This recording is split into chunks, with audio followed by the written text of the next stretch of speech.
Hey, for this book vlog, I read Invisible Child by Andrea Elliot. Here's the hard copy of the book. I decided to read the hard copy. I don't know, I just preferred it. It's 640 pages. I've never seen a book, I've never read a book previous to this or seen a movie previous to reading this book.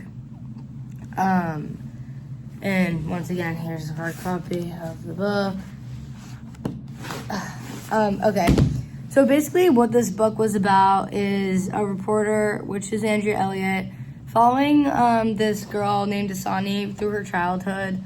There's a lot of social issues in this book, mainly revolving around poverty, rich and poor, homelessness, things of that sort.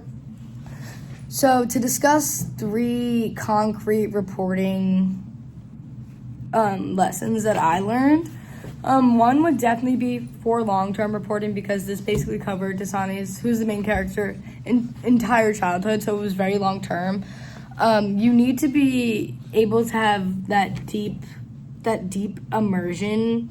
Elliot's, the author spends years following Dasani, building trust, and she was really able to capture the full depth of her story through the aspect of just long-term. You really just have to be patient with long-term reporting. So that's one lesson I learned.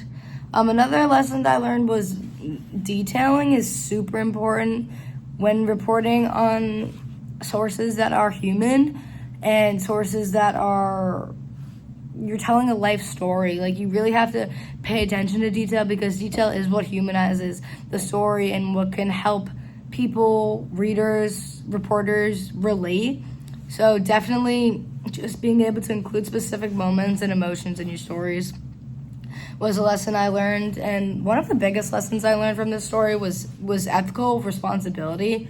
In reporting, I think ethics is important, but especially when covering topics like poverty and just social problems, it's really important to be sensitive and be ethical and just be careful what you're saying and how you're saying things, and definitely just pay close attention to your source and form relationships with them, and especially when covering sensitive topics, just always be respectful and mindful. Lessons from the beginning. From the beginning of the story, I was a little confused until Andrea Elliot really provided context. Providing context and background is, for personal stories, so important, especially with larger societal issues, because it allows the reader to understand the bigger picture, which most readers wouldn't understand. Dasani, who is the main character, they wouldn't understand, because it's not common to be in such poverty that Dasani was in, especially for the people that are reading this. For me, I've never been in that deep poverty or experienced homelessness or experienced the effects of New York City, where this took place. So I definitely think that just providing context is definitely something super important. In the middle of the book, I learned the value and the importance of being persistent, especially in reporting. You have to build a relationship with the source that is able to show that the source can trust you, and it's just essential for uncovering just authentic stories. So just being able to stay persistent and stay patient for this long-term reporting has been something that I learned, especially in the middle of the book, because that's where you see the relationship between source and reporter just really grow. The end of the book, once again, just emphasizing ethical responsibility in storytelling. It's important for the reporter to just stay balanced and stay transparent and respect the source, especially consider the impact of their work to readers, and also the impact of their work to the reporter itself, because going through something and following someone whose life is just so not she just didn't live a nice life in the story, so that must have an impact on the reporter, just seeing that unravel. One pretty solid quote that I found was, when it starts to get uncomfortable, you know you're getting better. This quote was something that stuck out to me because a lot of times Andrea Elliot felt uncomfortable when reporting on Dasani and her family because it's an uncomfortable situation. I mean, she's reporting on such horrible situations, horrible life circumstances that could make someone uncomfortable, and to witness all of this.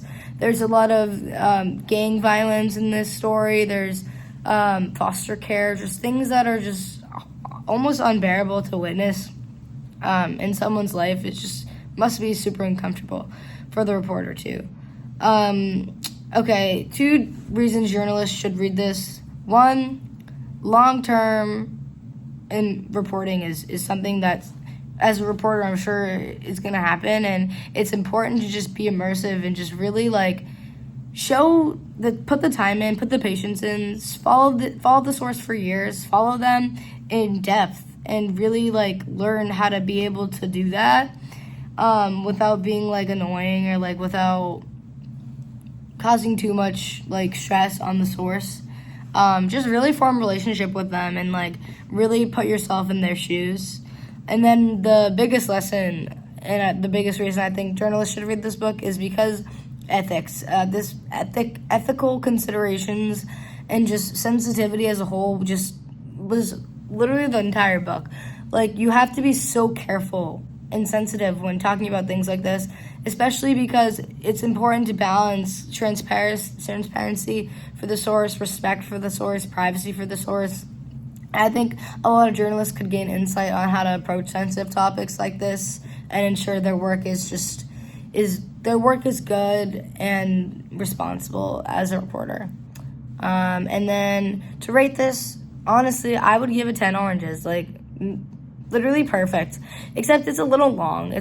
But I guess to cover the real depth of the situation, it had to be that long. But yeah, definitely 10 oranges.